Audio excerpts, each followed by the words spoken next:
अनंत रूप TV channel में आपका स्वागत है। हम बताने जा रहे हैं अपने समाज की अच्छाई और बुराई। इसमें हमारा समाज जो है बहुत से धर्मों को मानता है और अपने इतिहास के बारे में कुछ भी नहीं सोचता। आज के युग में हमारा जो समाज है अपने धर्म और अपने बारे में कुछ भी नहीं सोचता। इसीलिए मैं अपने समाज के बारे में ही कुछ बातें बताने जा रहा हूँ और इससे मेरा किसी धर्म से ताल्लुक नहीं है, किसी के धर्म से भेदभाव नहीं है।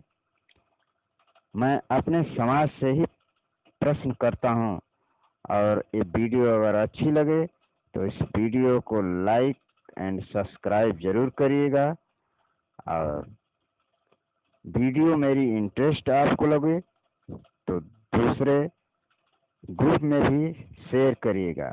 और जो हमारे चैनल पे नए आए हैं कृपया हमारा चैनल सब्सक्राइब जरूर कर लीजिएगा। बेल आइकन घंटा को दबा लीजिएगा।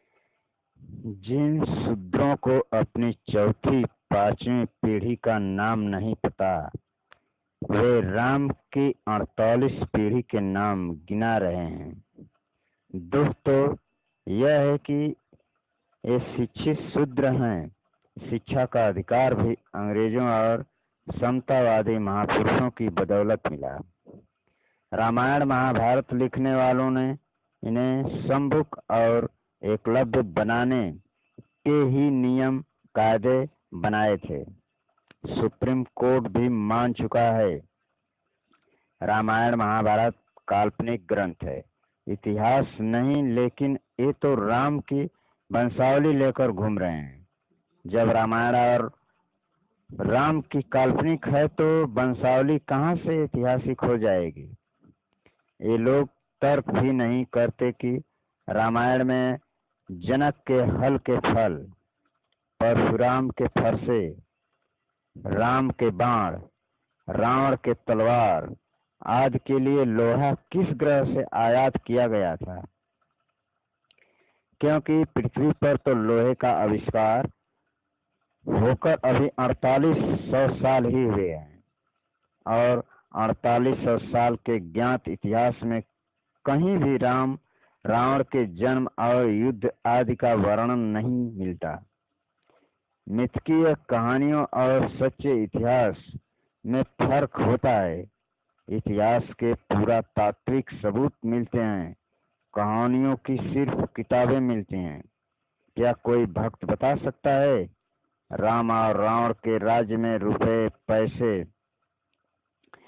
को क्या कहते थे और पूरे विश्व में राम या रावण और रामायण में वर्णित किसी भी राजा के द्वारा चलाए गए सिक्के या उनके महलों के कोई अवशेष खुदाई में कहीं मिले? ले दे कर भक्त राम सेतु को सबूत के तौर पर पेश करते हैं, जबकि वैसी चट्टानें तो पूरी तरह प्राकृतिक है, संसार के समुद्रों में सैकड़ों की संख्या में मिल जाएगी। रामायण युद्ध रूप से काल्पनिक कहानी है, क्योंकि जिस राम का नाम पत्थर पर लिख देने मात्र से पत्थर पानी पर तैरता था, लेखक ने उसी राम को सरयू नदी में डूबकर मरने की बात लिख दी। शायद लेखक को पत्थर तैरने वाली बात भूल गई हो। लेखक ने हनुमान को संजीवनी वाले पहाड़ को लेकर वायु मार्ग से लाते हुए अयोध्या में भरत के बाण मारने पर पहाड़ सहित गिरना तो लिख दिया, लेकिन पहाड़ के नीचे दबकर कितने घर तबाह हुए, कितने जीव जंतु नर नारी काल कौलित हुए, इसकी कहीं कोई चर्चा नहीं की। पहाड़ तो पहाड़ ही रह गया होगा, रामलीला वाला तो रहा नहीं होगा। हो सकता है अयोध्या से बड़ा रहा हो। लेखक ने लिख दिया, वनवास के आखिरी साल सीता हरण, सीता की खोज और हनुमान द्वारा लंका दहन। वापसी में हनुमान का पसीना मछली के पेट में गया और पैदा हो गया मकर ध्वज। लेखक भूल गया कि मछली अंडे देती है, बच्चे नहीं। और तारीफ तो यह पैदा होते ही डायरेक्ट जवान होकर पाताल लोक में अहिरावण के दरवानी भी करने लगता है। इतना ही नहीं, हनुमान से युद्ध भी करता है। यह सब कैसे संभव है? हर बात को प्रभु की लीला कहकर टाल नहीं सकते। भाइयों, भक्ति के चक्कर में हमारा शूद्र समाज यानी एससी, एसटी, ओबीसी बहुत नुकसान उठा चुका है। 85% होकर भी हम शोषित और अशूद्रों द्वारा शासित हैं। ब्राह्मणों ने अपने काल्पनिक ग्रंथों को धर्म बताकर हमें पकड़ा दिया और खुद विधायिका, कार्यपालिका, न्यायपालिका, मीडिया, लोकतंत्र के चारों खंभों और सारे पावर सेंटरों पर कब्जा कर लिया एवं आरक्षण सहित हमारे सारे संवैधानिक अधिकारों को हड़प रहे हैं। हमारे समतावादी महापुरुषों ने समय समय पर आजीवन संघर्ष करके शूद्र समाज को जगाया। उनके संघर्षों की बदौलत ही हमारे जीवन में सकारात्मक बदलाव आए हैं। किंतु हम उन्हें अपना आदर्श न मानकर ब्राह्मणों द्वारा लिखित काल्पनिक ग्रंथों के काल्पनिक पात्रों को अपना आदर्श मान रहे हैं।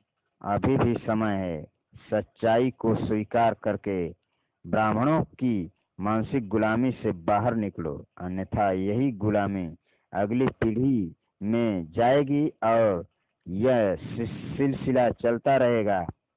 काल्पनिकता से बाहर निकलकर यदि हमने अपने वास्तविक समतावादी महापुरुषों बुद्ध, कबीर, रविदास, फूले, साहू, अंबेडकर, पेरियार आदि को अपना आदर्श माना तो निश्चय ही हमारा समाज समतावादी वैज्ञानिक दृष्टिकोण युक्त एवं अपने हक अधिकारों के प्रति सचेत संघर्षशील होकर भारत का सत्ताधारी बनेगा।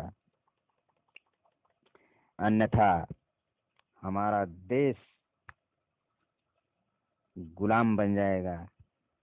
जय हिंद, जय भारत, नमो बुद्धाय, जय भीम।